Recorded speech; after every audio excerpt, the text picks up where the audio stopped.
When I play music, I see images. When I make images, I often hear music. Wonder is not a property of childhood, but a function of attention.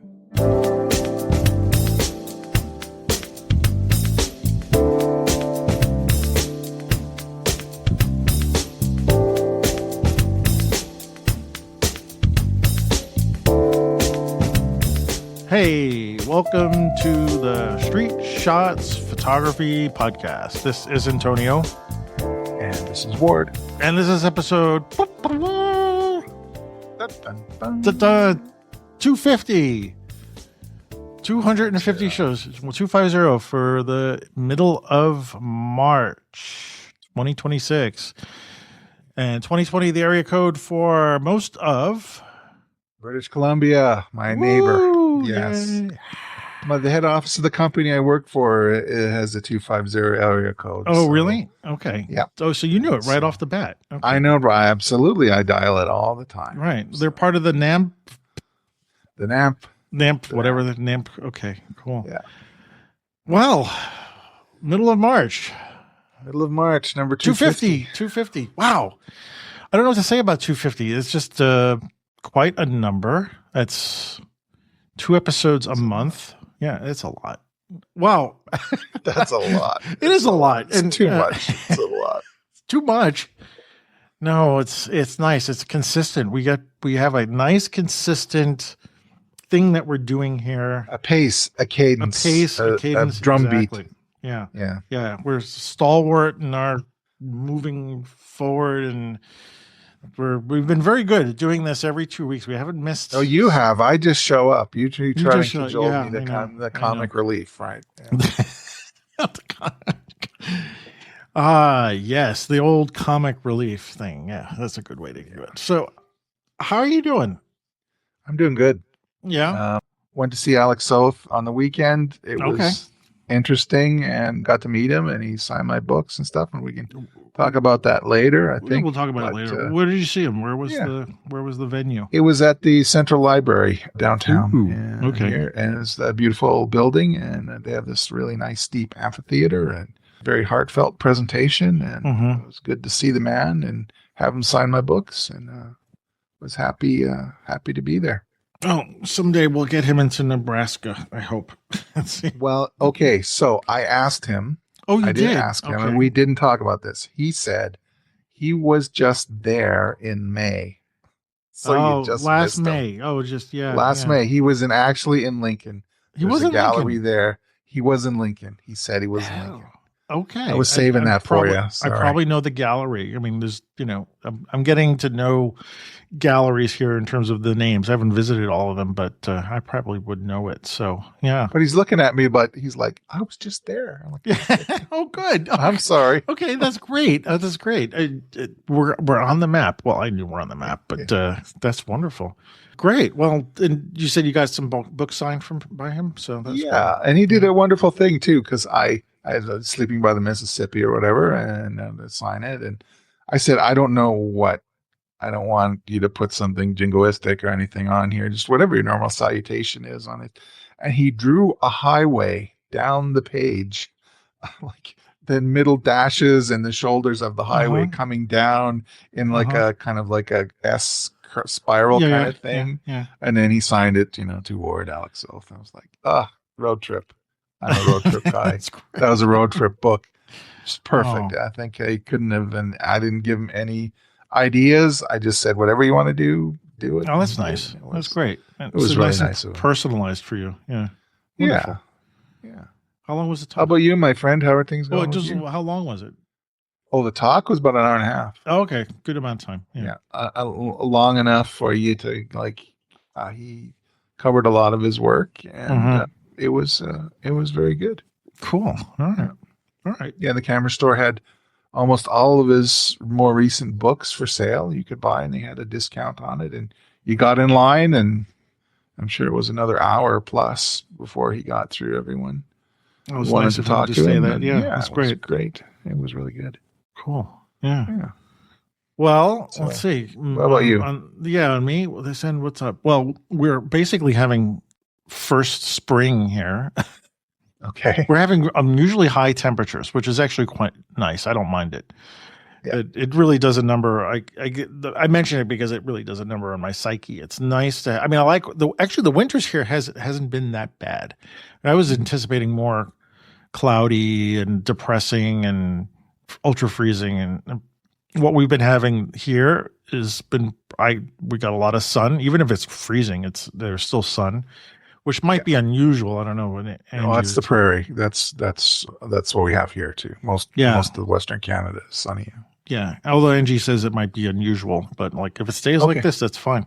Today is nice. We're recording in the sort of a week before we broadcast, so I don't know what the weather will be like when we're broadcasting, but right now it's really nice.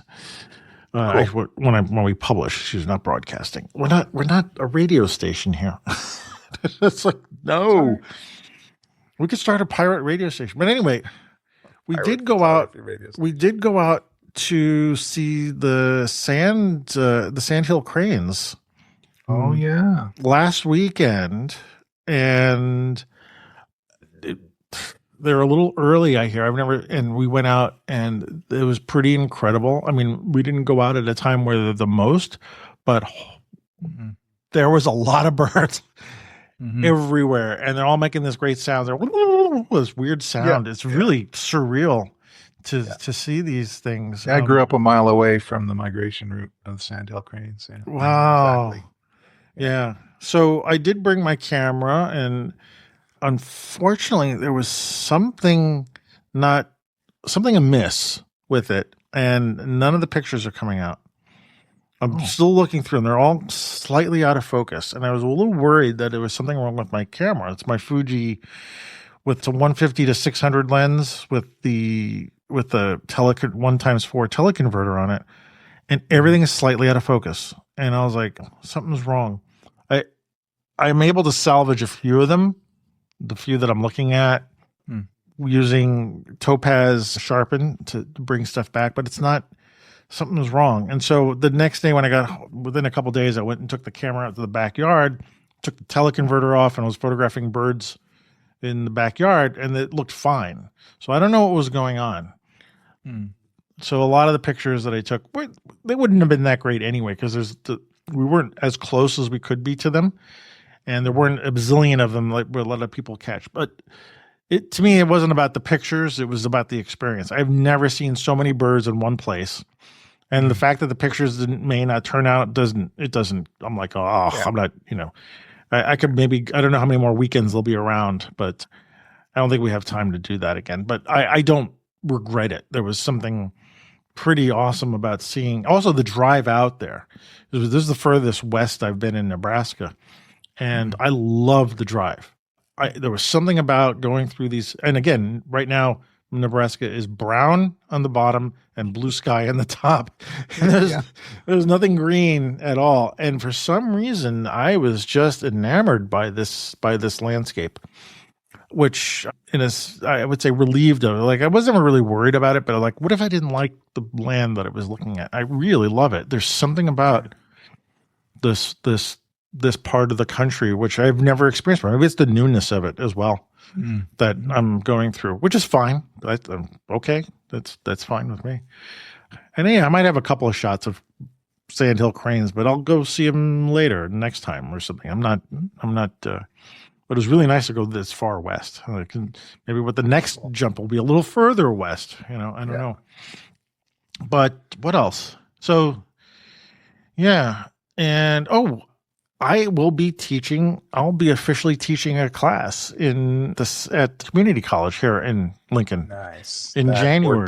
That opportunity's worked out for you. Yes. I had an interview and when I came into the interview, basically I'm filling a slot that didn't exist before. And the person I was interviewing with, she goes, "This is what we want."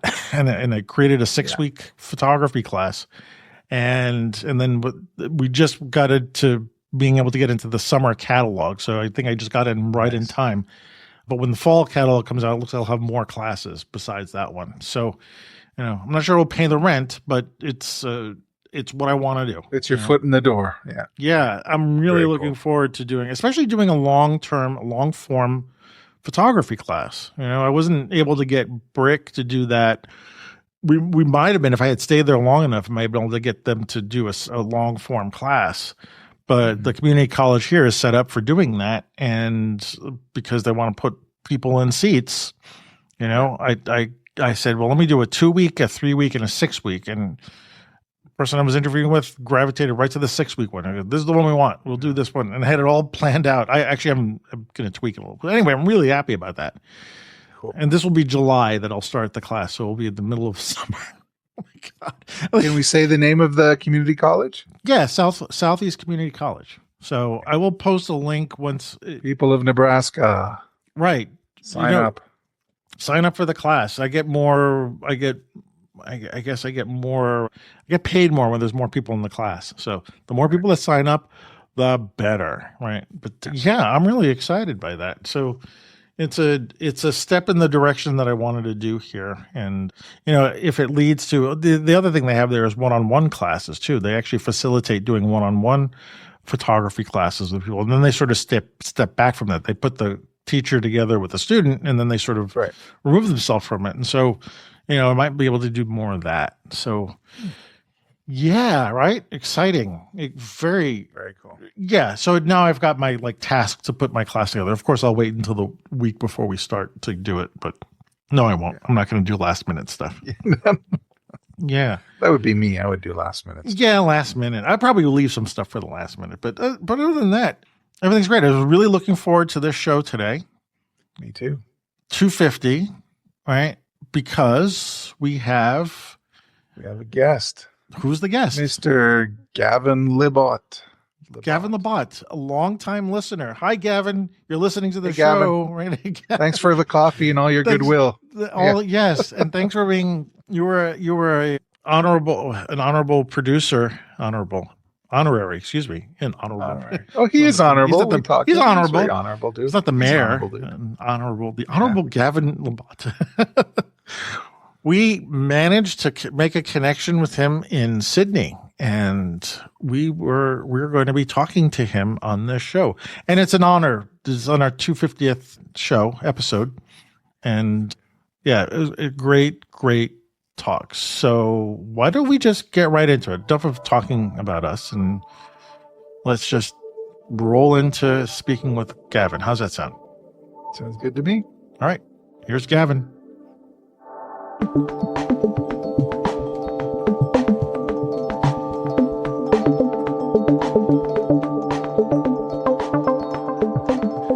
Okay, good morning. How's the future? So you've never heard that joke before, right? It's Sunday. What's that? Sorry. It's Sunday there for you, right? So. Oh, the future. Yes, the future is bright, as they say. Is it? Okay. Yeah. Actually, it's cloudy, but I'll say that. All right. Yeah. Yeah. First of all, let's get some of the housekeeping on the way. Just, I want to hear you pronounce your last name. I'm sorry. I know you asked. Okay. It's Libotte. Libotte. Libotte. Okay. Yeah. Okay. Thank you. I don't want to. Thanks for asking. I don't want to miss. Well, Gavin, thanks for joining. Thanks for taking some time out of your Sunday morning to spend with us. Great to be here, guys, and lovely to meet you. And congratulations on your 250th episode. Yay! Yeah. we had cupcakes. Wait, I don't know. Okay. Yeah. I already started. I demolished mine, and my wife. Wow. My wife put a couple of toothpicks in with the 250 on, and it was very cute. So I came down to the workstation here this afternoon. It was all set up for me. I'll send you a screenshot so you can see what it looks like. It's really cute. Yeah. But just don't do it now, because I'm actually fasting every day from until 12 o'clock. Okay. Sure. Okay. All right. Oh, you mean you sure you don't want me to just look? Yeah. Close up of the cupcake. Yeah. Wow. So, thank you, Gavin. It's great to meet you. We were trying to figure out how we initially connected. I'm spacing out. Did you buy us a coffee?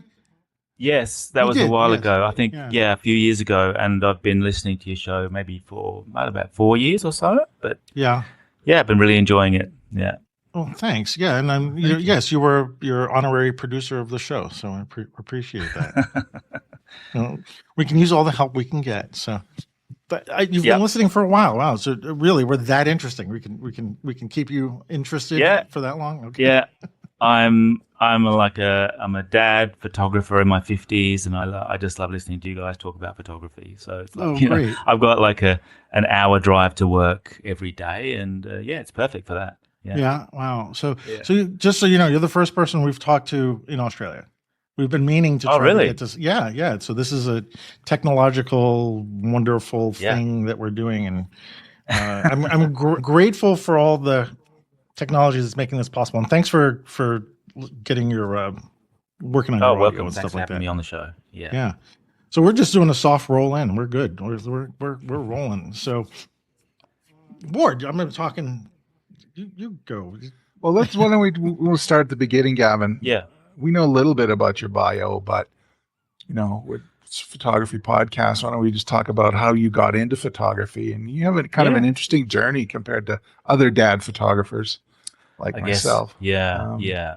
I mean, I've always been artistically inclined. When I was young, I was doing a lot of drawing and painting and that kind of thing. And I didn't get into photography until I was studying graphic design at design school, and so one of the electives was photography. And as soon as we started doing that, and I was in the darkroom, the usual magic thing happens where I just got totally addicted to the process, and I loved walking around on assignments as a teenager. So I was about 17 when I first started, experimenting with photography, and I just had film cameras. I would do color and black and white, and that was all going good. And then I think a few years later, I was in Sydney actually because I got a job as a graphic designer. So I was working in Sydney, and then one weekend all my camera gear got stolen. I think I had a Nikon F1, I had some other stuff, and it really I was about 21 at the time, and I think it just really put me in a bad way as far as wanted to continue. I don't know why. I just didn't really pick it up again after that, and I got more involved into, at that time, graphic design, working in Sydney as a designer. And then when I went back to Perth, I was studying music, and I got really into music. So it kind of started off for me as a teenager, and I really enjoyed it. And then that happened, and I just left it for quite a long time. So I was doing music full time. I became a musician. I was also doing some mural work, some painting, and then I got into teaching music. And then it wasn't until probably actually my early 40s I started to, when the new iPhone came out, which I know is a similar story with a lot of people of my generation, I started using Hipstamatic app. Right. Yeah. That was present. Yeah. Yeah. It was great, I just thought, well, this is what I was doing before. It was really fun. It was with the phone, and so that was sort of going on through while my kids were sort of growing up and all that busy period. And then it was only, say, 5 years ago that I actually looked at the Instagram of a friend of mine. I was teaching his son guitar. So this is Marcus Anderson. He's a street photographer in Australia.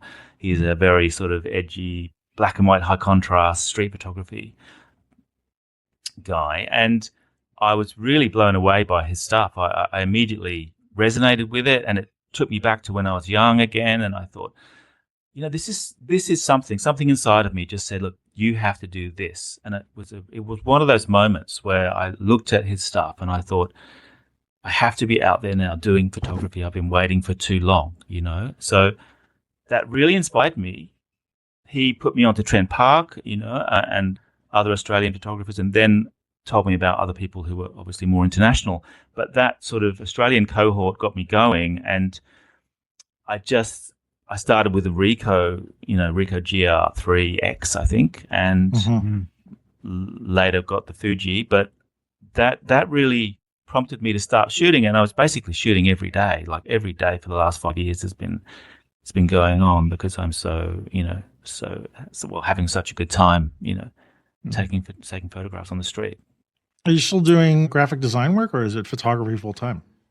I'm doing graphic design. I've always done a bit of graphic design, but it's been mainly for my kind of own personal projects and for friends' personal projects and some commercial work, but not much. I I felt like that whole industry and the advertising industry wasn't really for me, even though I enjoyed the design side of it, and I still love that.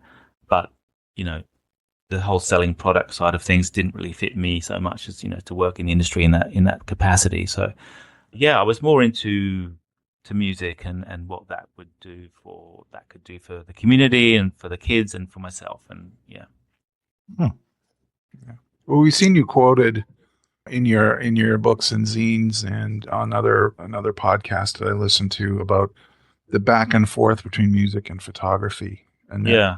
when you are shooting, you hear music, and when you play Yeah. music, you can visualize. You expand on that a bit, like for me, Yeah. and Antonio can vouch for it. When I'm shooting in the street, I don't want there to be any distractions because I'm convinced that the photography is this, silent medium that I'm Yes. transmitting everything to you in a picture. Yeah, but if you could talk about that for a sec. Yeah, sure. I think it's not actually so much that I would hear or listen to music when I'm shooting, but it's more about, and not even the more literal sense of the word music, but it's more the fact that music, I've spent so much time with music, and the fact that music is unfolds in time, and everything is in rhythm and it's in harmony, and that is the same on the street and the same in the world. That everything is moving together. It's energy. So basically, music is a form of vibrational energy, and it's moving in certain ways, and so are people, and so are objects, and everything's vibrating energy, and everything's moving in a way that has a certain rhythm to it, and I can kind of feel the way the music is moving and the way the scene is moving.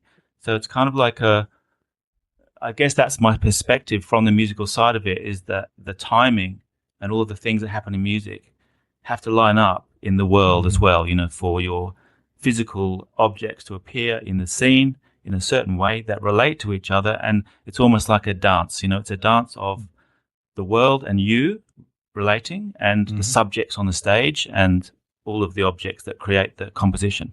So I guess it's more of a kind of ethereal way of feeling and thinking about the combination between music and visual energies. Yeah. Cool. Yeah, I mean, you have a very specific. Sorry, I was just No. Go ahead. Go ahead. Yeah, Follow you have up. a very specific aesthetic feeling, a graphical sense, and appeal. And I was talking to Antonio before you connected about how the street pictures that I take, you wouldn't think to put them up, like people wouldn't buy them to put them up in their living room because they have a kind of appeal that maybe works better for a book or for a print or something that's just kind of laying there. With yours, there's the color and a rhythm and a graphic appeal that, oh yeah, you could put that up in the house. It's like it's a street picture, but it has all of this energy that fits that you could stare at it and have it in a public place and make it really work. And so Yeah. that must be gratifying, because I certainly, like both Antonio and I, really appreciate that Oh, that appeal that you have in those. Well, and I have you very kindly sent me the Wonderland zine, which I'm turning the pages and like it just the way you're doing it and the color and everything and the horizontal aspect of it, which is very, very compelling for me. But anyway. Oh, that's great. Thank you. And, Yeah. Well, actually, enough. Oh, sorry. Go ahead, Gavin. I was just going to say, look, I mean, I still would like people to buy my prints too, because they still don't. Oh, yeah. Yeah, no, that's yeah. We all would. But, We'd love that. Yeah.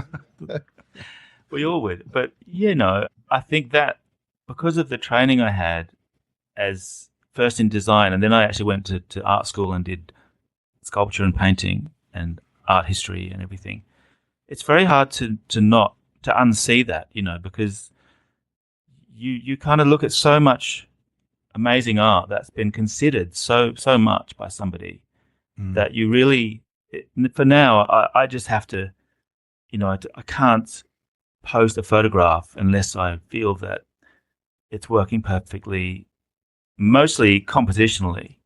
I think that's what I've gotten out of my training. And I'm always looking for that perfect balance of negative space with subject matter, and how those are relating with each other, and what is the space in between all of those elements, and does it trap my eye, or does it give my eye ability to then bounce back and go to the next object on the page?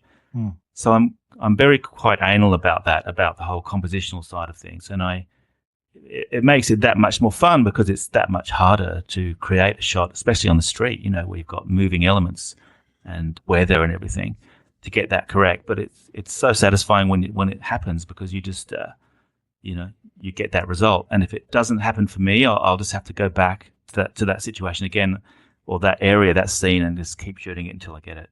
Yeah.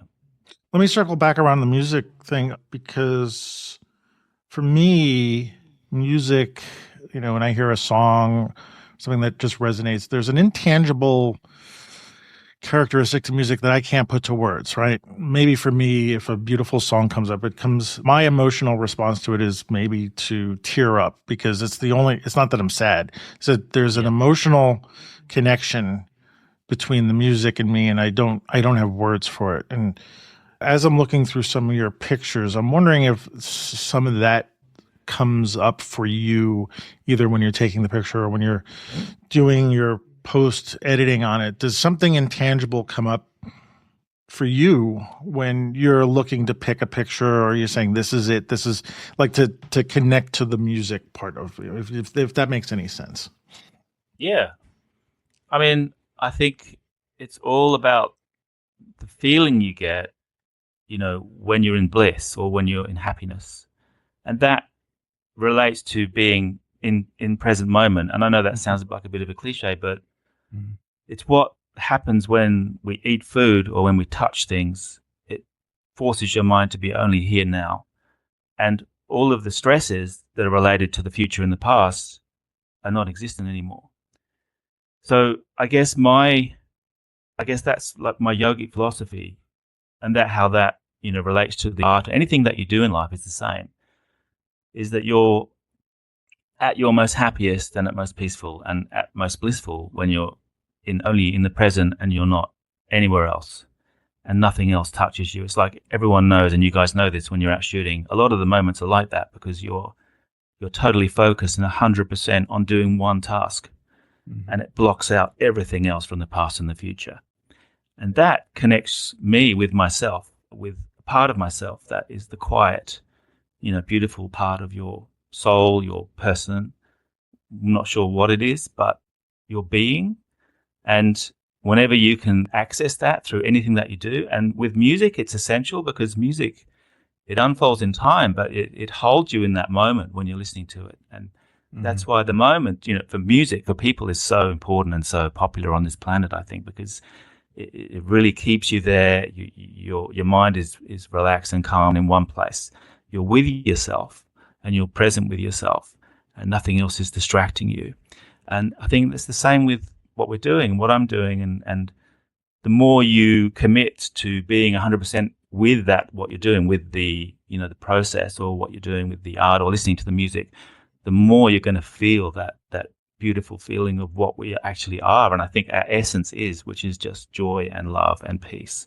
I think that's what we're all made of, and it's what everyone's really kind of searching for all the time with all of the things that they're doing. Yeah.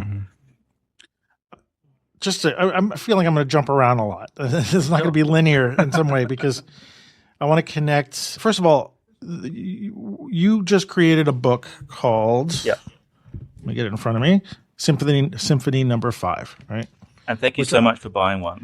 I would buy 10 copies of this. So that being said, we can't get your print sales up, but we'll get the book I'll sales buy up. these. Yeah, well, that's good. It's something, right? With that, before we go into the process of making the book, which I think we want to talk about a little bit. Sure. Yeah. I want to stick with this thing about the moment that you have, because I was going through the book yesterday in a coffee shop so I could get prepared for hanging out with you. I mean, I've been looking at the book, but I was like, I got to do my homework. Yeah. Right? So I'm flipping through the book, and I'm going through this. The book is basically 4 kind of, I don't want to say sections or chapters or events or projects, but the one we're talking street opera, right? And I think that was one of the first group of pictures I've seen of yours. Anyway, there's a photograph Mm. of the shadow of the Sydney Opera House with what looks like a woman highlighted in sunlight and three figures down at the bottom. And I stopped at this when I was looking at it yesterday, and I stayed with this picture for about. I just left it in front of me. Wow. First of all, this is going to sound a little gloating, and there's going to be something like that, and I'm serious. I think this has to be one of my favorite pictures ever. Wow. Like, it goes into the pantheon of my pictures that I've been looking at over years that I would collect and I would want. And I fell in love with this picture for so many reasons. But that being said, the simplicity about it, the shapes, these three figures down at the bottom that represent things. And for some reason, the number 3 comes up a lot in mythology and stuff like that. And some of my favorite pictures from Eugene Smith have 3 figures in them. Yeah. There's 3 Welsh miners, which that picture I love. I don't know if you ever saw it. It's a black and white shot, and there's the mining town in the background and these 3 miners in the foreground. There's another one of these Spanish Guardia, these National Guardmen. Then there are 3 of them together. And so for some reason, 3 resonates with me. Yeah. I saw this picture. I can't see a more perfect image. But this series of 3 and the presence I felt when I looked at this was something that I had no words for. So it was the same experience I was having with music. Like, I don't have an emotional vocabulary for this. So there you go. Antonio, Oh yeah. Sorry, it's probably not focusing because it's probably not focused because I'm this. I know what you mean. Yeah. But sorry, I was going to say that, like, the 3 figures remind me of everything, like the 3 witches from Macbeth, the 3 Hindu, Brahma, Vishnu, Shiva, past, present, and future, beginning, middle, and end. There's a universal power in that. So there's a lot of other pictures fit in that, but this one to me encapsulates that. So anyway, I just wanted to throw that in. Thank you. Yeah. And I don't know if you want to talk about that or the process of this a little bit. This what you were doing at the expand on the Sydney Opera House stuff. But anyway, on that picture. Yeah. Yeah. I mean, I think the more you put your effort in and do things and keep going to places, the more things align and the more magic seems to happen. It's like it's something we can't explain. It's almost like you're thinking about something so much, and then you actually you're affecting reality in some way. But I don't know how this works metaphysically, but I think that's what people are doing. They're kind of creating things. But I think that I was visiting the Opera House a lot, and more opportunities did present themselves. That day I was there with I think I was there with Julia Coddington. Do you know her work? She's an Australian photographer. I know of her. Yeah, I follow her on Instagram. Yeah, she's great. And I was there with her and a couple of friends, and I immediately, they always say follow the light, right? So I immediately saw the lady with the pink jacket on. She was standing in front of the Opera House, that side of the Opera House, and the light was hitting her. And so I kind of ran over there because I knew it wasn't going to last long, this scene. And she was being photographed by her friends, and they were doing the scene that was the side view, So I basically got straight in front of them and bang, took quite a few shots, It lasted about maybe 10 more seconds that they were there for. But I could see the lighting for her and the Opera House in the background was perfect enough. And then the 3 people appeared on the back, up on the top of the Opera House there on the right hand side, and they were just 3 of them, silhouettes, perfect silhouettes, and they were dancing around.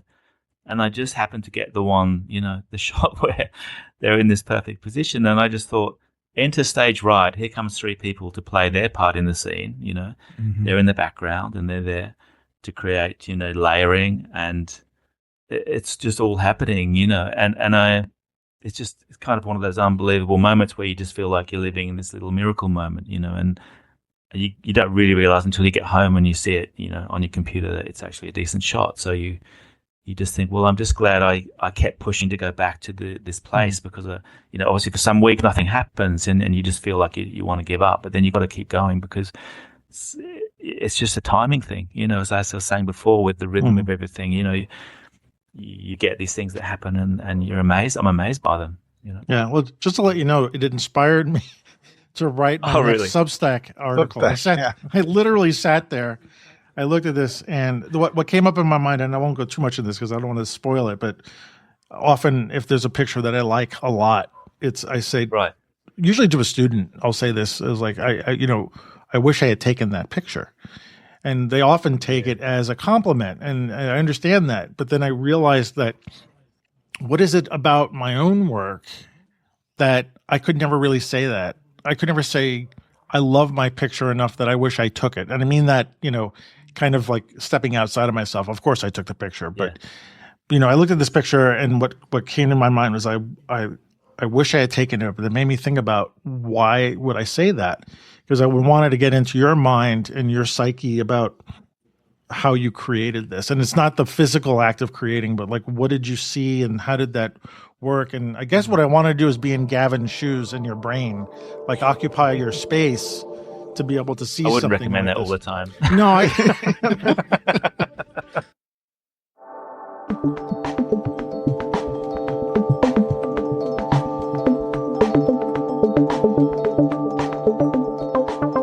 Can we talk about the book a little bit?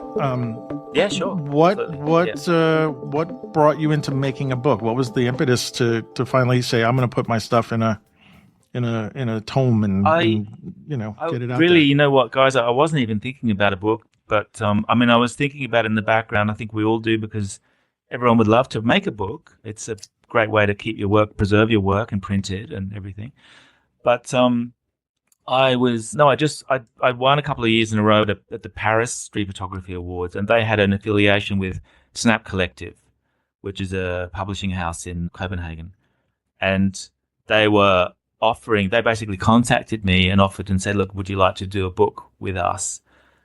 And, I immediately just thought it was a scam. I just thought this doesn't happen. People don't contact you and say, would you like to make a book? It just doesn't, right? Because you're normally looking for people, looking for publishers.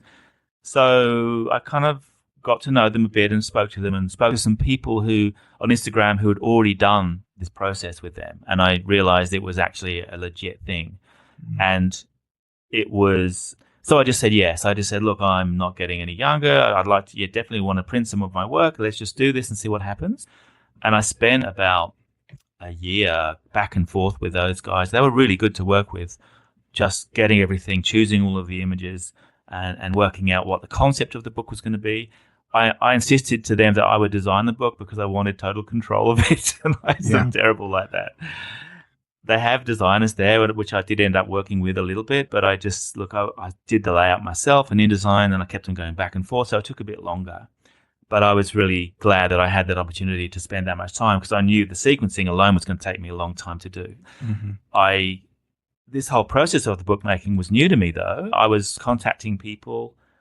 I contacted Melissa O'Doherty, and I said, look, do you have any advice on sequencing? And she gave me some great advice. In fact, she gave me loads of information. She was really helpful. And a few people like that. And I just basically bubbled my way through until eventually it came through. Yeah, so that's how that started and progressed anyway. Yeah. Well, it's a fan. I mean, the book itself physically is beautiful, and I'm so happy to be part of the. Was the Kickstarter you did this on? What were we? Yeah, doing? It was Kickstarter, right? I did a Kickstarter. Yeah, so people had already pre-bought the book, which ensured the fact that I had the money to get it done. So that was worth doing. Well, I'm really happy, and I love the print that I got with it. Although I might have to talk to you about trading prints for the Sydney Opera House one. Yeah, because I want that one on my wall. Ward, go ahead. I mean, hold on. Oh, just maybe jumping back to street opera for a second. Yeah. You have this technique, and we'll talk a little bit about very little bit about gear on the New Wave series. But on street opera, you have this method, technique, whatever you want to call it, of shooting up with, I think it's off-camera flash. And I'm just wondering how you discovered that, what the what the appeal is. I mean, it's great, and it's very unusual and dramatic, and just what your feeling was about it, and what got you to Yeah. that point.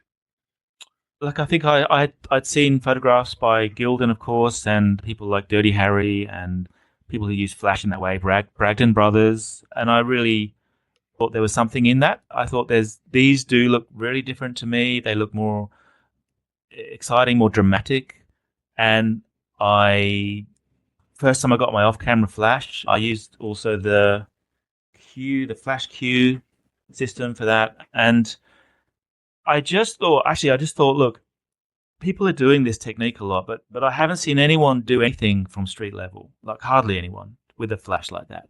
People do street level photography, yes, but they haven't really kind of honed in on that. So I just went to Manly Beach and I just put it down on the ground and I started to experiment. I started experimenting. I took some shots of people walking past or dogs. And then I realized straight away, I was engaged in that. I thought, well, this is different. This is interesting. It's exciting. This is like a whole area that hasn't been explored yet, So I guess I was immediately hooked on just the difference of the point of view.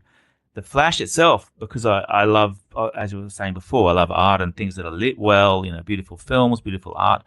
It creates that gorgeous mise en scène, the lighting and it's almost like you get surprised. It looks like, like say the one I shot of seagulls, it looks like almost like a fashion shot, because it's always lit and the angles of what the flash can provide. And I just started moving my hand around and going further this way, that way, right side, left side.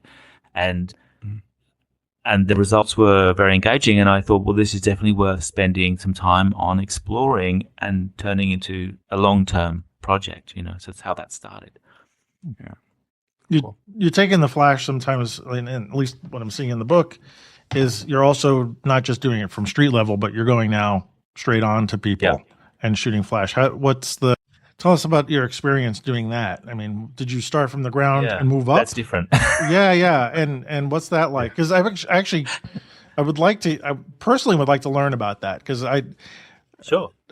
Since I moved here to Nebraska, and I thought I really would love to try that kind of on-camera flash or just off-camera flash with people. Yeah. And I chickened out. I mean, not chickened out. Maybe I did. I don't know. Well, we're going to work on that. I mean, you must have heard of the show just talking about that.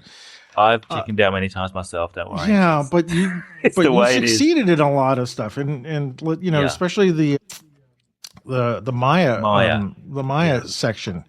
And so let's talk about that a little bit. Let's go through that. What's going on there? I mean, that is also related, the concept behind that, to the spiritual side of my practice, which is that everything is impermanent in the world, and moving and changing, and nothing lasts. Everything is impermanent. The only thing that's non-changing is your perspective, and that's how you get that reference point is the only thing you have to know that everything is non-changing, because one thing is not changing. Otherwise, you can't know that, And that reference point is your inner being of where you're viewing the world through your head, the inside of yourself. That's an unexplainable almost thing that we all experience, but sometimes we forget that we're even doing it, So with the flash, the movement of the flash, I was really getting into camera movement, ICM, intentional camera movement, with the off-camera flash. And that really created the scene where the center point, the image, the subject is in sharp focus, and then everything else around them is moving and blurred. And that really worked out well for my concept, because it basically, describes or illustrates that concept in a visual form. So I kind of I love shooting in black and white with this, because it looks incredibly, different and unique and engaging, and it looks very classic as well. So I did a lot of that when we took the family to India. We went to Hong Kong, went to India, and I knew that in India and Hong Kong, it's going to be a lot easier to do this kind of shooting, because it's in a Bruce Gilden-esque kind of way, you're right in their face. I mean, I've got a 28 millimeter lens, so I'm literally like that close to them. Yeah, so I'm using side lighting, so you get very harsh shadows going across the face, like in a dramatic film or something. So that in itself is very enticing and exciting. And And basically, doing that kind of practice in India first was a lot easier because people, they just don't react the same way as they do over here or in the New World country or somewhere like that, right, where we're from. And you feel more confident, and I think it's a good place to start doing experimental photography if you get to go to Asia or India. And it gave me a lot more confidence to get the shots. And in fact, over there, actually in India, when you start taking shots of people, I was doing a lot around the India Gate, and people were just so interested in what I was doing and so friendly. And so they just wanted to talk to me about what I was doing and look at the photos, and they were like, wow. And, it's not like over here where maybe someone's going to run after you and hit you, like it might happen. Yeah. So, it was a good experience doing it in those places. And in Hong Kong as well was really great. I think Hong Kong's an amazing place to shoot, to be honest. I think it's got so much going on, so much potential for shooting there. And probably a bit like Japan, but probably a bit easier, access. And then when I got back to Australia, I did the same in the CBD in Sydney, but I just have to be a bit more not so obvious about it. I think when I do it in the city in Sydney, I can still get pretty close to people and get these shots moving around them with the flash, but then I will just go on to basically pretend that I'm shooting something past them and keep shooting and looking in that direction. And I mean, it works really well, and it's a little bit like you just have to do it in a way, unless you are prepared to get into a long discussion about what you're doing, and that will take away time from your shooting and everything else. But most people, even in Sydney, actually, I've got to say, they usually don't notice at all. They don't react, or if they look behind and see you're still shooting, they don't care. It's like that. But yeah, there are times when people do question what you're doing, and then you just basically explain your project and what you're doing and stick to that integrity. And obviously, if someone does get upset, you can always delete the photograph. It hasn't happened to me ever in this project, but I'm just, yeah. So just continuing, because you had mentioned India, you'd mentioned that India, you're calling India your spiritual home. Yeah. So, what's it like trying to get the, massive mix of cultures and languages and modern life for your 42 days project? Like I have to say, just hearing the way you're talking already, it must be kind of nourishing for you and working in this mode. Yeah, very much. I mean, I've been to India a few times before, but that was to do other things. And this time was the first time, because it was also the first time I'd ever done street internationally, I was doubly excited and enthusiastic about it, So I was there with my family, but I would still find enough time to go out on my own. I'd just get a rickshaw and go, and then go to a place and just see what happens, But yeah, I have a long affiliation with that country, with doing yoga and going there to do courses, the meditation courses, things like that. From when I was in my 20s, actually, I was traveling to India. So yeah, this time was different, and it's one of those places where you have so much opportunity when you walk around a corner to see a scene that this doesn't happen in Sydney. Here you have to really search and look, and as you know from your own hometown. So yeah, it's a wonderful place to shoot. Actually, tell us a little bit about how your spiritualness comes into your photography making, because that really something I'm intrigued with myself personally.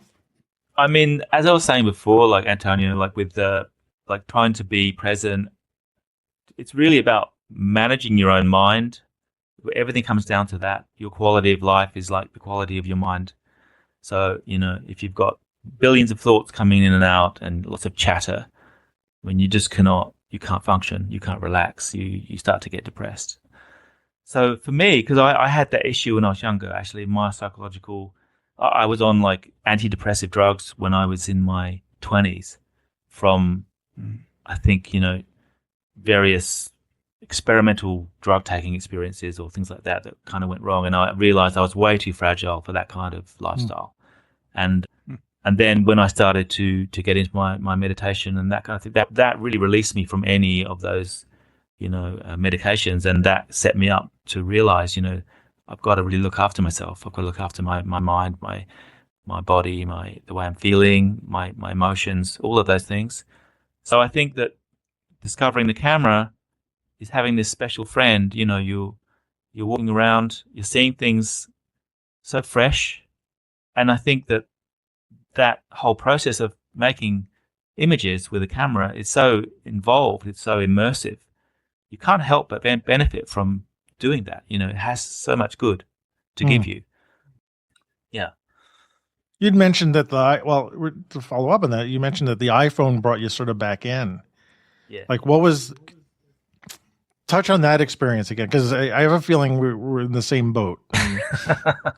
Like, what was that like to suddenly discover Hipstamatic, which I resonate with too, because I was playing with that. I loved Hipstamatic. Yeah, I just love the fact that it was all done for you. Well, it was done for you, right? Okay. And it's like a no-brainer. You know, it's no post-production, just it's there, it's done. You know, and that was like, I think our kids were really small, and we were just doing little shots, family shots, and go away, and I'd use the phone, and I realized that experience of doing it, just using the phone or using anything, you know, to just take those shots and be in that space was so beneficial. I was so grateful for it, you know, because the family was taxing and challenging, and lots of kids, you know, lots of things going on. So yeah, I mean, I just was also of that generation where, you know, we had the iPhone 1, the first one, you know, and that in itself was an amazing thing. You know, what is this thing? I've never had it before. You know, I grew up with a telephone on a wire, you know, sitting on a chair, you know, with a family phone. So it was great. You know, I just loved the whole thing. I loved the way it worked, and it was very simple. Yeah, and I think with the iPhone, what I've found is we talk about being present. I get that experience when I'm working on the camera, but for some reason with the iPhone, it feels even more that I'm present, like because of what you're talking about. Like everything's done for you. You're just looking through this window in your hand, and you take the picture, and you know you have it, and then you move on. And that I found keeps me very much right in the moment, which to me is important. But to talk about how did you translate from that to where you are now? Like, was there a progression of like gear? And I don't want to go into too much gear, but like for me, it was like a gateway. Like, you know, it did bring me back. My little quick story, and this is all about you, but I want to tell you my thing quickly. Was that for me, it was commercial work, and when that was sort of, I want to say taken away from me because I don't want to victimize myself, but it changed rapidly that I couldn't manage it. And in a way, I was like, I'm done with that kind of photography. But the iPhone brought me into street photography, and it moved me up, and it got me into this place where I feel like where I'm at now. And what was your story about that? Like, how did that progress from? I think because you just mentioned that because the iPhone's with you all the time, that's something you wouldn't normally do with your camera. You know, if you're going down to the shops to get something, you don't have your camera with you, but if you have your phone on you, so that kind of gave you access to new areas to photograph that you normally would never have thought about.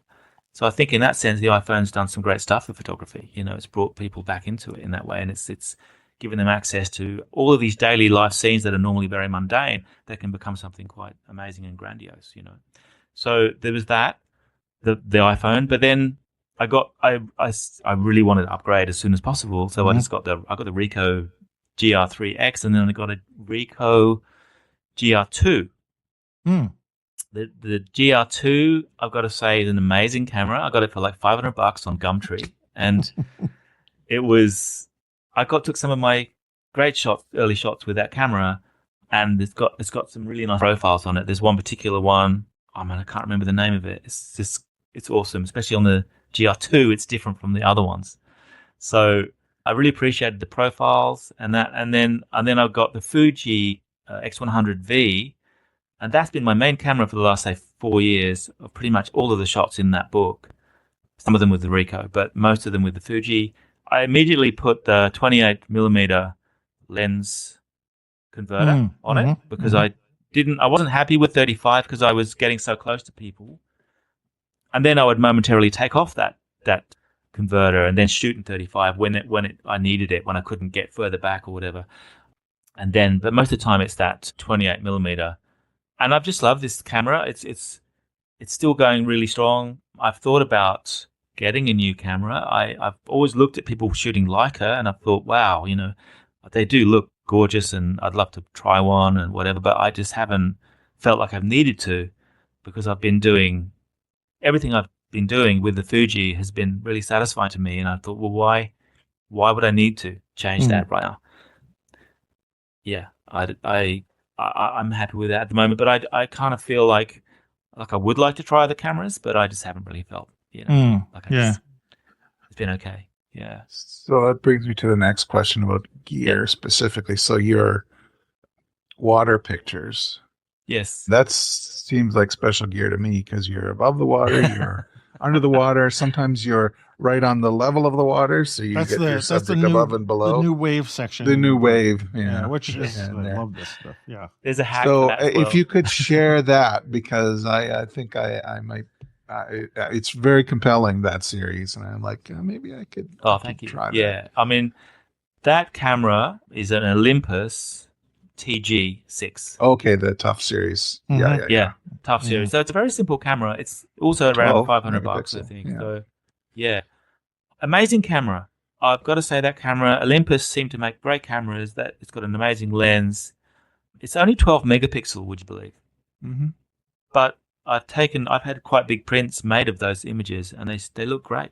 I don't understand why it works the way it does, but it just does. And whenever for a couple of years, we went to the beach down here, and I would take that working on that series with my kids and different beaches. And then obviously it's such a small little thing. I don't think I have it right here, but it's very easy to use that in that situation, because people are not going to get spooked by that. Obviously, I think photographing at the beach is actually very difficult from the standpoint of, there could be this creepy guy, with a camera, and everyone's in there, basically their underwear, right? So you do have those thoughts about that, because it is something that you don't want people to think those things. You just want to be able to be free to get these beautiful shots of things. Mm-hmm. So all I did was I thought, look, I'm not going to shoot anyone else's children ever at the beach, because it's just too much. And I would use, photograph my own children, or other than that, everything's up for grabs, So I would go into the sea and shoot people in the waves, so that kind of thing. And no one really did seem to notice anything I was doing, because I was just shooting randomly in the ocean, and it wasn't like it was a strange thing with such a small little red camera. Mm. The underwater shots also were really fun, because you can go underwater, shoot, people swimming on the surface, and get light streaming through. So I think there's huge potential for that. I think the one thing that got me into that whole series was the Trent Park, his book Seventh Wave, which is an incredible book. It's very inspiring, and I just thought, look, no one's really used an underwater camera much since he's released this book like 20 years ago, and I thought this is definitely worth exploring. It's really fun. The thing about being at the beach is that you've got so much negative space, there's so much sky. So you've got a beautiful palette of a backdrop to place subjects that will really stand out against a background that is completely clean. So for that really sucked me in, because I thought, yeah, this is amazing. You can get some great designs, great compositions. The light's really good. And also again, when I'm down there with my family and I'm with them all, that's also another bit of a safety net, because I can be shooting with my family, at my kids, and then I can also shoot other people in the pool or in the beach in the same area, because it's all happening within the same kind of situation, so you kind of feel like I would definitely recommend that as a way of feeling more comfortable, in those situations. Yeah, so I just thought that camera still is fun to experiment with, and there's still a lot more that can be created with that camera and with any water in any situation. I think it's great. Cool. Yeah, the pictures. Also, that camera I would shoot. Sorry, just to add on to that, if anyone wanted to know, it's like an autofocus thing. So the manual, if you try and set it up manually, it doesn't work very well. So I have to use autofocus. Now, the thing about that is it's on automatic setting in general, which makes it easier to use, more like an iPhone. But then you've got if you've got waves going up in the air and then you're doing autofocus, you don't know what part of that wave it's going to focus on. Sometimes you get some amazing, really close-up bits of droplets of water that are in focus that you weren't intentionally wanting to do, but then you just realize that's a great thing about that camera, Well, actually, now you bring that. How much experimentation do you do with your pictures, like and discovery like that? Do you Sorry, often what just was let that? do you let serendipity click into your pictures a lot? Like a mistake or Definitely, autofocus yeah. that you didn't expect or something like that. I mean, Does I that think factor in? that's yeah, totally does. I think that's really why street photography is the way it is because of that reason, because of the total freedom of anything can happen. And I think that Mm. when you get that nice combination of what you're planning in the moment and with what everything else is doing and adding to the shot without your, input, which is basically nothing's really in your control at all, Mm. not really. That's the best part of it. Yeah, I totally agree. I mean, it's just that kind of the magic that happens in alignment with what you're trying to plan into what you want to create for sure. In improvisation, would you say like Yeah, absolutely. jazz, It's like a all improvised. jazz? I mean, Yeah. I think the way I shoot when I go out is trust. I don't. I have an idea of the project. I'm in the project, but I trust my intuition. So I think I remember Ward. You were talking about this in Japan, where you had this idea of what you were planning to do, and then you ended up going with what actually came to you, what was, the intuition side of it, things that brought you to places, and it becomes something else, doesn't it? It takes over, pulls you to places, and gives you, Yeah, your yeah, notes, you had very specific notes, but they ended up being kind of like suggestions of, yeah, yeah, what to do. So you have that foundation, which I I I would always argue to do that, to do as much notes as you can, as particularly if you learn about where you're going. yeah, Then you're free. And I've always liked limitation things, right? So, work within that and just work with what's in front of you, and then you can appreciate the things that happen, the serendipitous things that happen in front of you. So, yeah, I'm definitely with you there. Mm. yeah. I mean, I think it's that, in touch with your feelings thing. If you do get an inkling to go to a certain place and it keeps hitting you, you've got to go there and trust that Mhm. something amazing is going to happen. And I think just having that mindset in the morning when I go out, I say, look, something amazing is going to happen no matter what. Something amazing will happen.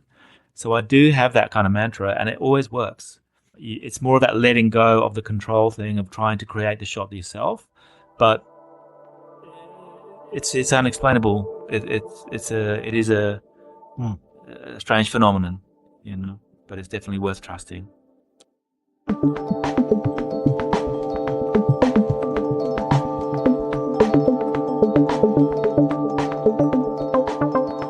So now that you got this book out, what are the plans? What's the plans for the book? What's coming up next?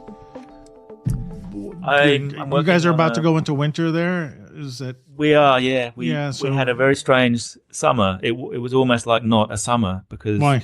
we had we had so much cloud. There Uh, was hardly any days of sun, and we had a lot of shark attacks. It was a oh, very weird really? summer. Yeah, it was quite Oh, heavy here. So there was this going on here, and then also overseas, you've got everything happening in Mm. Iran and Russia. It gets quite heavy, and so I think just when all those things happen, you go out and shoot more. You want to try and escape what's going on that you can't control.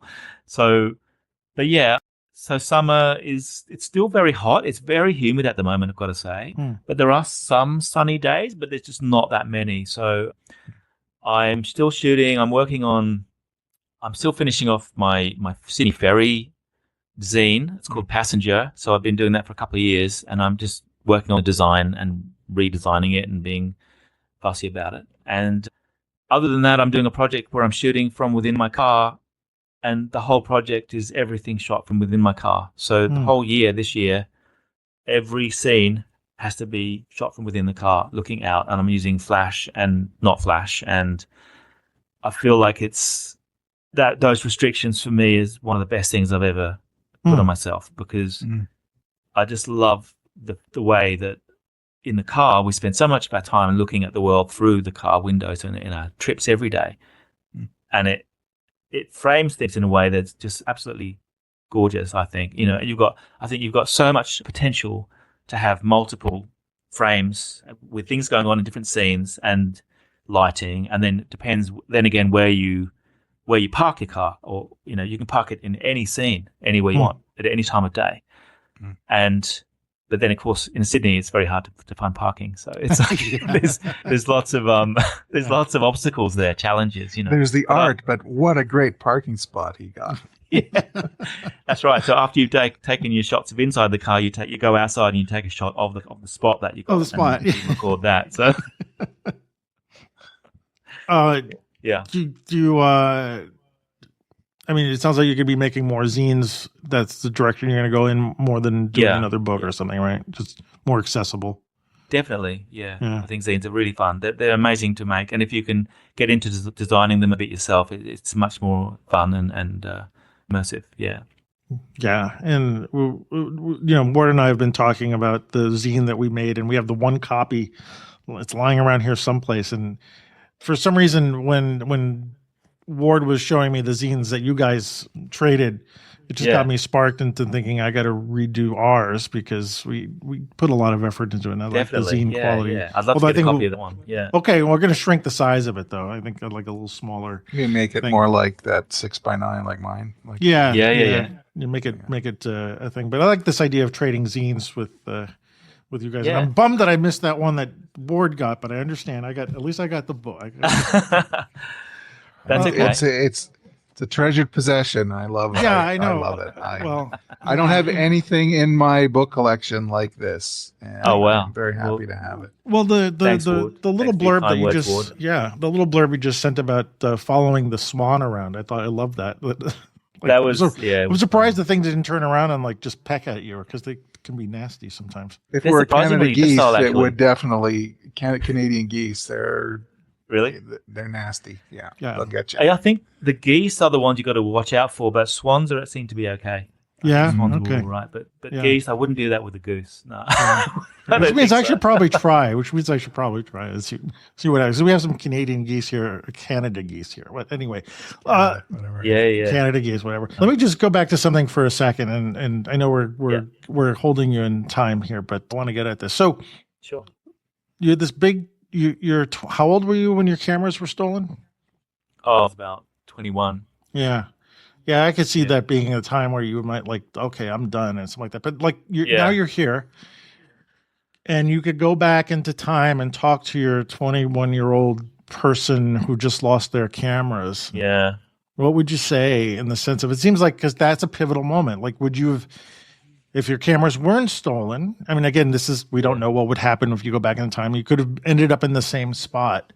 But I like this idea that we talk to our younger selves, and our younger self is listening to the future. Yeah. And so somehow you guys are still in communication with each other. And so could you think you could share what you might say, or what you might been saying? I would probably say, with having the hindsight, I would just say, look, whatever happens in life, don't let that stop you or get you down or change your mood, and that everything is being taken care of and you're being looked after.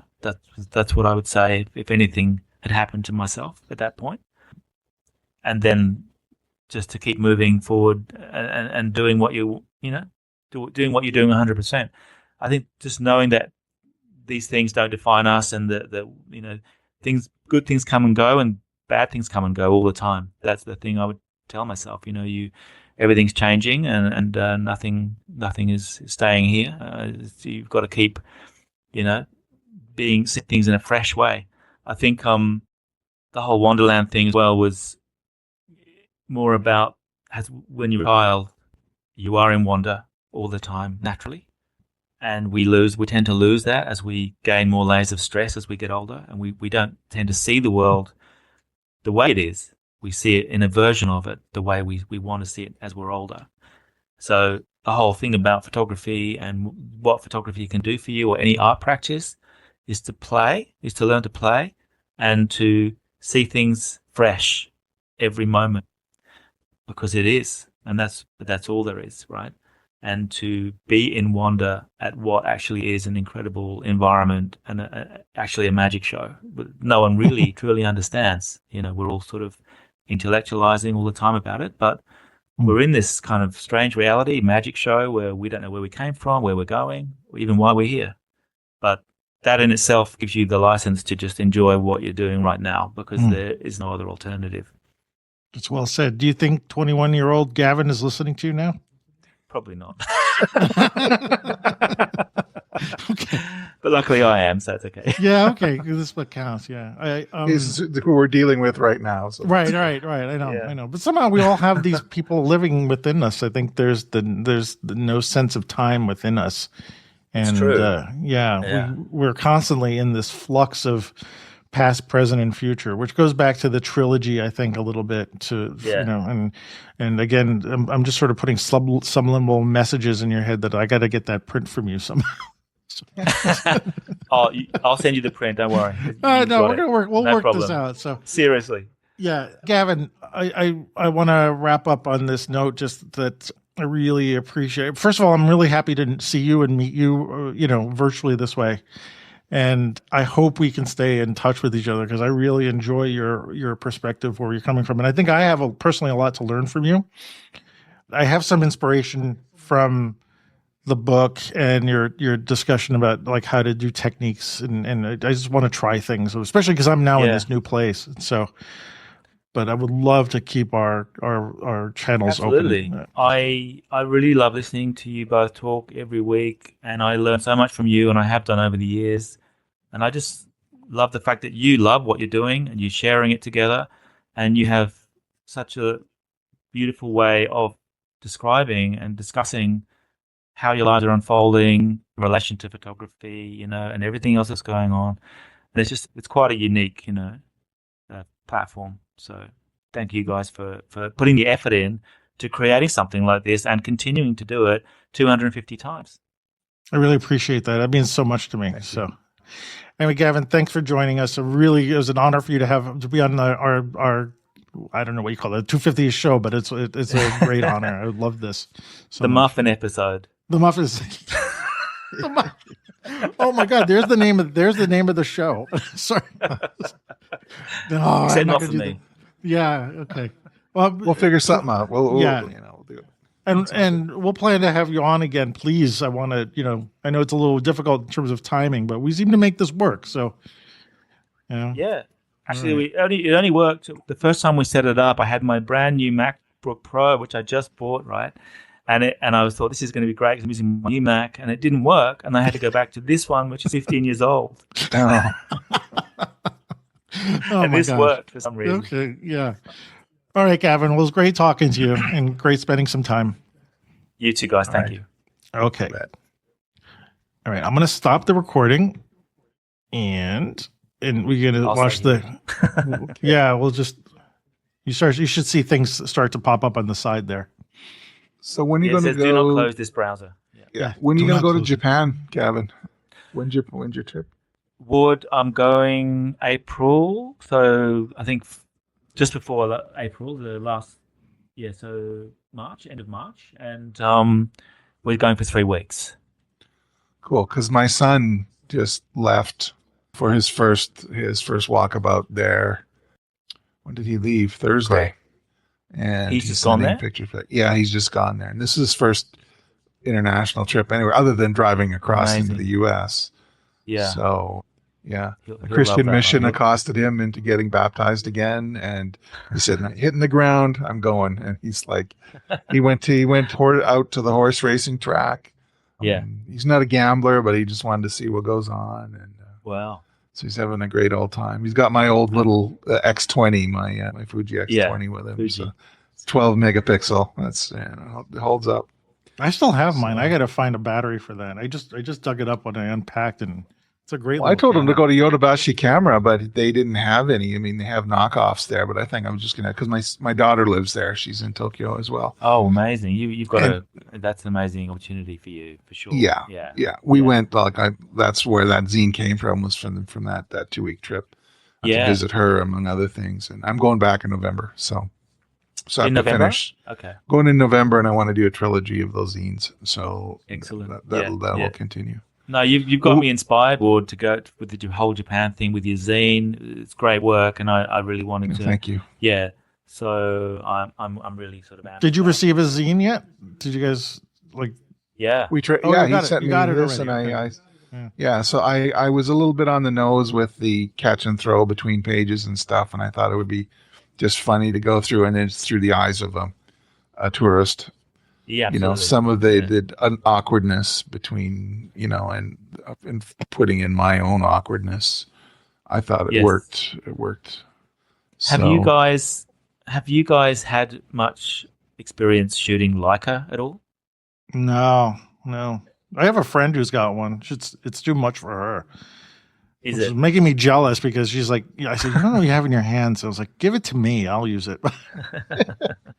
But it's. I got a friend who has a Q3, and Q3, and yeah, Yep. yeah. she's talking about getting a Q3 monochrome. I'm like, would you just, Another Are you, 10,000. are you considering? Yeah, I know. Are you considering a Leica or? I've always considered it to try it. The Q, I think the Q, because the 28mm, it's a bit easier to use and everything, and I like 28mm.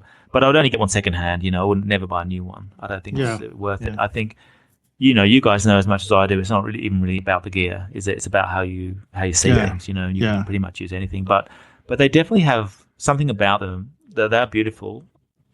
Would like to spend some time shooting with one now and again.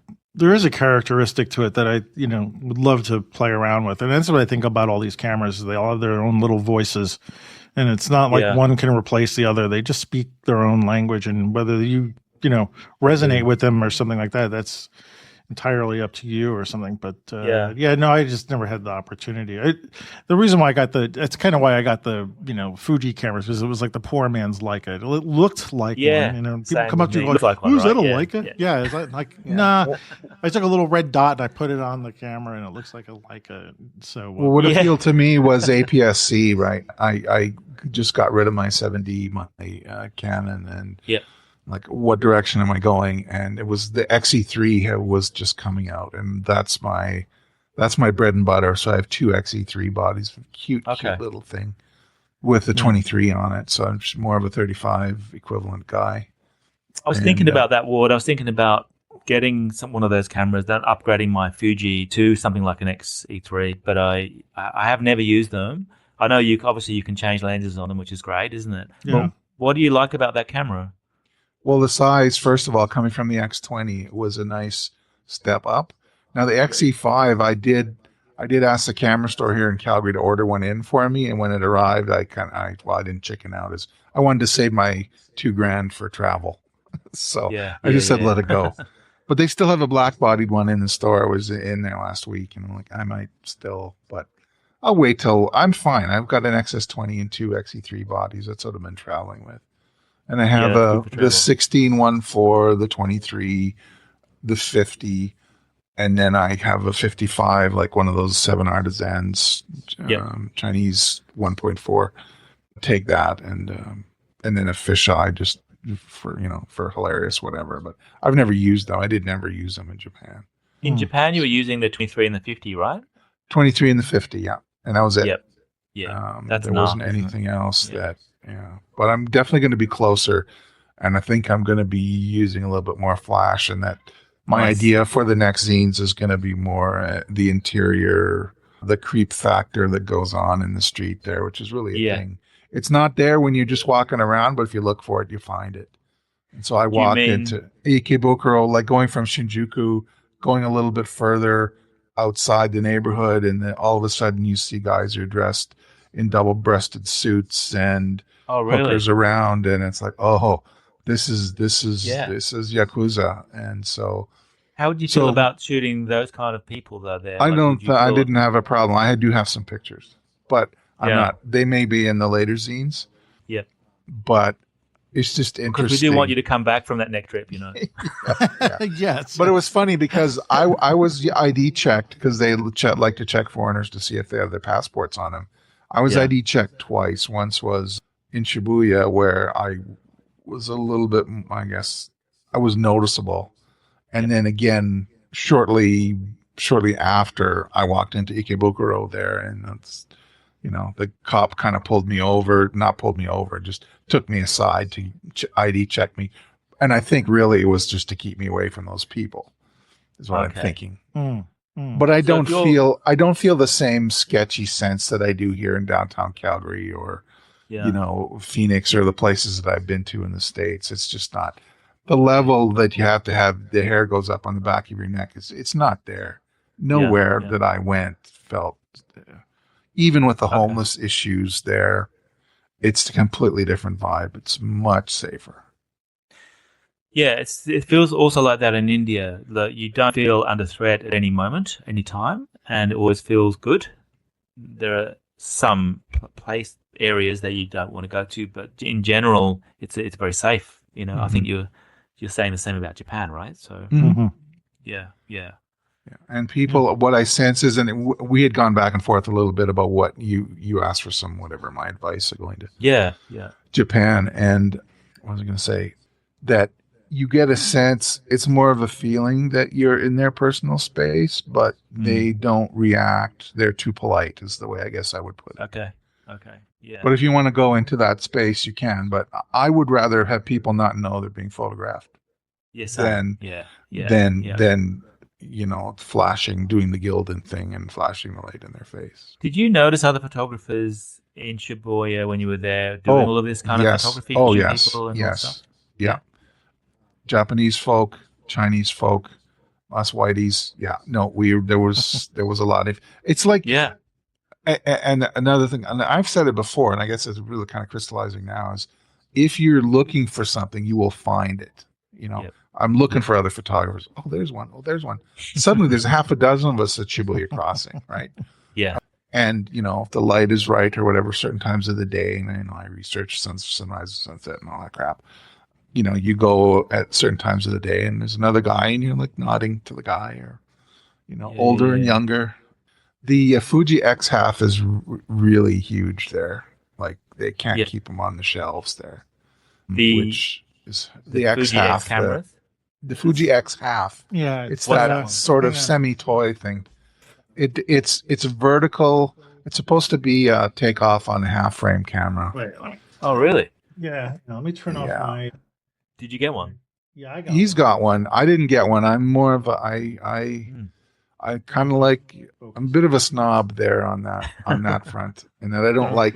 I'm not shooting Hipstamatic. Oh yeah, the tiny thing. Yeah. Yeah, and then the screen is vertical automatically. Oh wow. Yeah, and so it's got. Well, I added this little thumb thing so that I can hold on to it. So it's 4 vertical pictures. Yeah, you do. This is vertical, and then this is horizontal. So it's a little awkward on it, but I like it. But you can't. It doesn't have a hot shoe. It's a cold shoe on it, so there's no firing flash.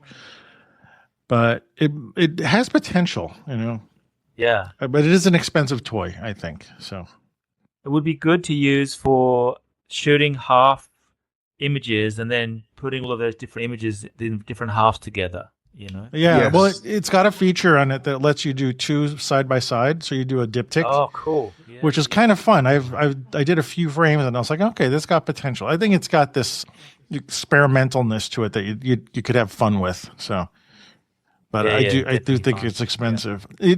It looks like your video is going to take. We're not using video, so that's what's taking a long time to upload. It's going to take another maybe 15 minutes. I would say you could leave the browser open, but you could leave the session because Ward and I are going to record our intro.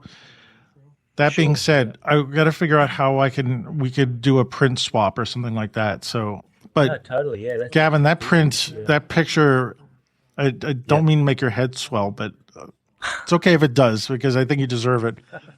It just really hit the mark for me, and it's really fun to look. I love that picture. And thanks so much. To find something that I put in the top 10 pictures, and he's a jaded photo editor too. So I'm a jaded photo editor. Yes, that I am. Yeah.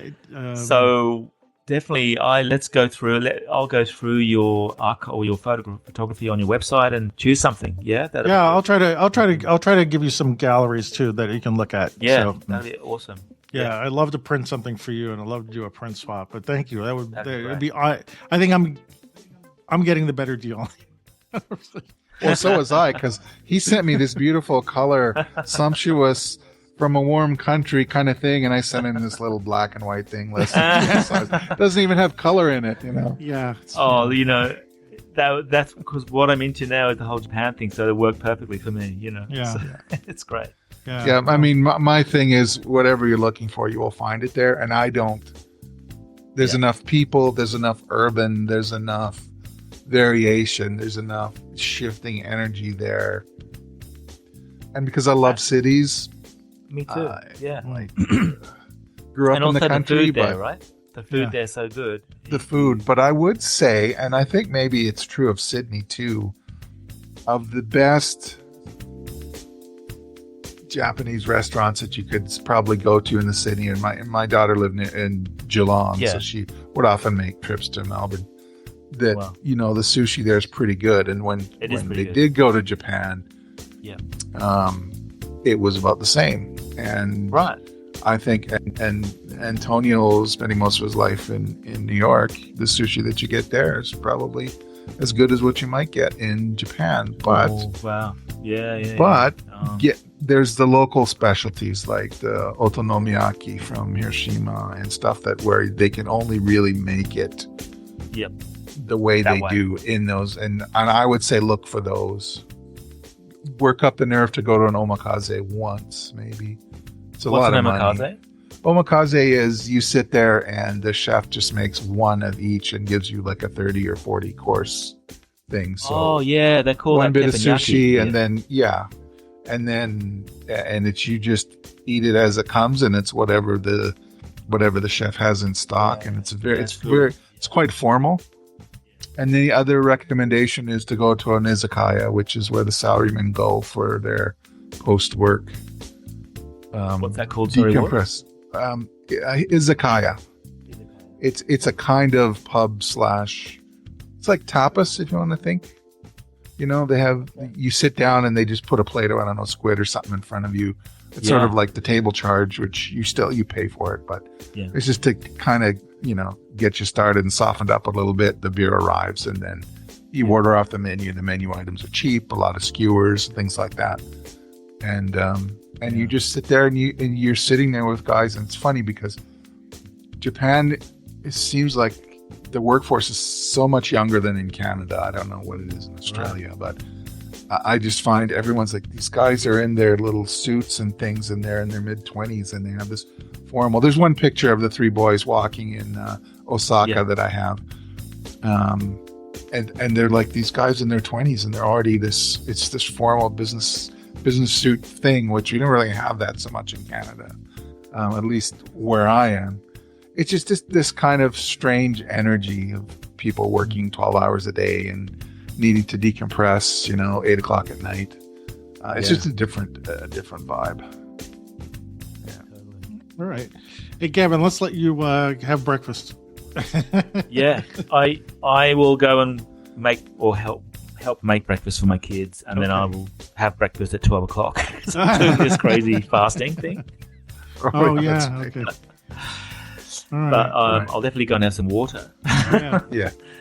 Just leave your browser open, but leave the session, and it should be fine. Not a problem. All right, I'll do that. I'll come back in like 15 minutes, and then hopefully it should be all done. Yeah. Gavin, thank you so much. All right. Thank you, guys. This was great, man. Yeah, it was great. This was great. Really enjoyed it. Really appreciate you joining us for this episode. Really enjoyed talking to you guys today. It was brilliant. Thank you again. And if you'd like to order Gavin's book, Symphony No. 5, you can find it at his website, gavinlibottphotography.com. And you can also find him on Instagram at Gavin Libotte Streets.